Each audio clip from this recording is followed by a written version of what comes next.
All right, man, peace. So for those of us who have followed the emergence of the soon-to-be star player in the NBA, but currently the star player for Duke University, Zion Williamson, we know that he seems to fall in that overall pattern or paradigm of certain players that we've seen in the past. That's why he's been likened to former star players like Shawn Kemp, or even the current star player Blake Griffin, or hybrid superstars like a Charles Barkley. Some of us are believing that he may fall somewhere in the midst of those type of players. Well, Zion Williamson seems to understand that there's a thin line between becoming a player like those players, who are impact players, and becoming a bust. Because we've seen over the course of the modern history of the NBA, many players who came into the league who were fancied as being transformative because of their high-flying exploits, who ended up as nothing other than burnouts. And it's a good thing for Zion Williamson that he is aware of that potentiality, because that may be the impetus that he needs to take his game to the next level. So anyway, they're going to talk about it. I'm going to chime in. All right, speaking of dunkers, last night Zion Williamson became the first Duke freshman ever to put up 30 points, 10 rebounds, and 5 assists in a single game. You let me down, Grant Hill. After the Zion expressed resentment on being labeled just a dunker. Take a listen. Yo, his explosiveness is unbelievable for a guy with his body dimensions. Unbelievable. I kind of hate being classified as a dunker because I feel like Coach K would just recruit me if he thought I was a dunker, but I guess people on the outside don't understand that. But I can't play for the people trying to impress other people. That's right, and you can't live for other people either. I'm just playing to get better for myself and get better for my teammates, and just trying to make a run for like conference championships and hopefully the national championship.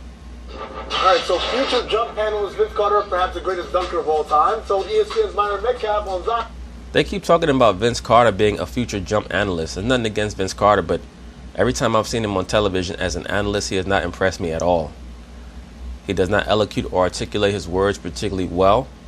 We all know that Vince is a modern-day NBA legend, if for no other reason what he was able to do in that 2000 slam dunk contest, which still to this day is the greatest slam dunk contest in the history of that event, with Vince Carter, Tracy McGrady, and Steve Francis putting on an absolute show. An absolute show. You talk about name recognition in that slam dunk event. I mean, that by far is the greatest slam dunk contest I've ever seen. But just getting back to the point, Vince Carter's not going to be a very good analyst. I'm sorry, nothing against the brother, but Zion, quote, he'll be ready for the NBA. One thing I learned when I got in this league is that, yes, I am athletic, but there's going to be a lot of guys up here that are athletic. What else do you bring to the table? So Byron, good advice from Vince there, but should Zion worry about being labeled as a dunker, or is it what's actually elevating his draft stock? It's probably.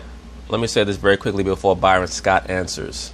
Yes, Zion Williamson should be concerned about being labeled just as a dunker for the sake of his own growth and self-improvement as a player and a person. Because what the greats do is they take limitations and turn them into assets. And it seemed in that little snippet that we saw of Zion that he was offended like a great competitor is offended when he's told that he has certain limitations or flaws in his game. So hopefully for his sake, he's going to work on it. Now, from the clips that I see of Zion Williamson, it does not seem as if he has a particularly good jump shot off the dribble or off the contest. Every time I see him shoot a jumper, it's pretty much a spot-up jumper.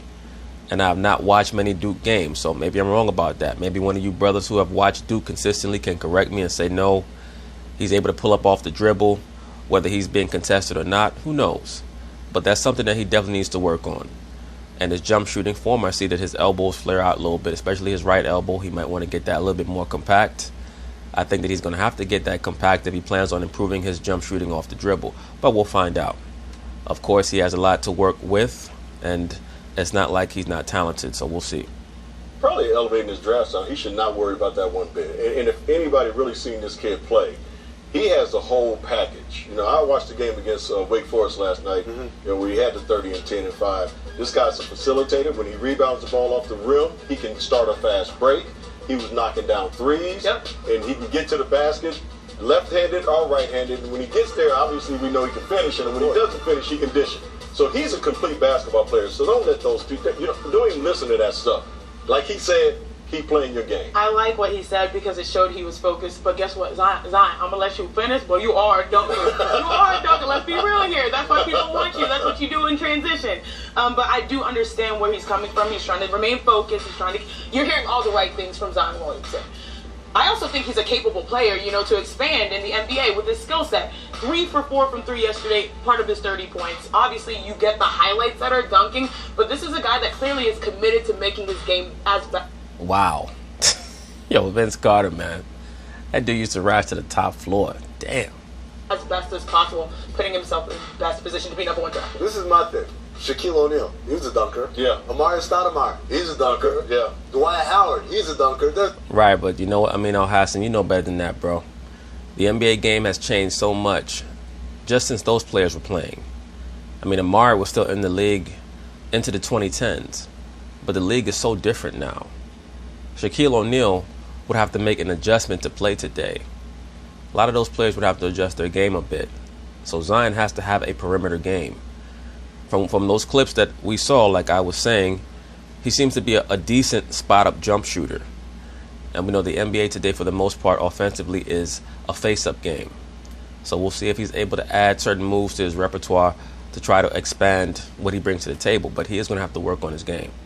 There's nothing wrong with being a dunker. Now, it's up to him to work on the other parts of his game, his shooting, his playmaking, and I think he can bring all those things to the table.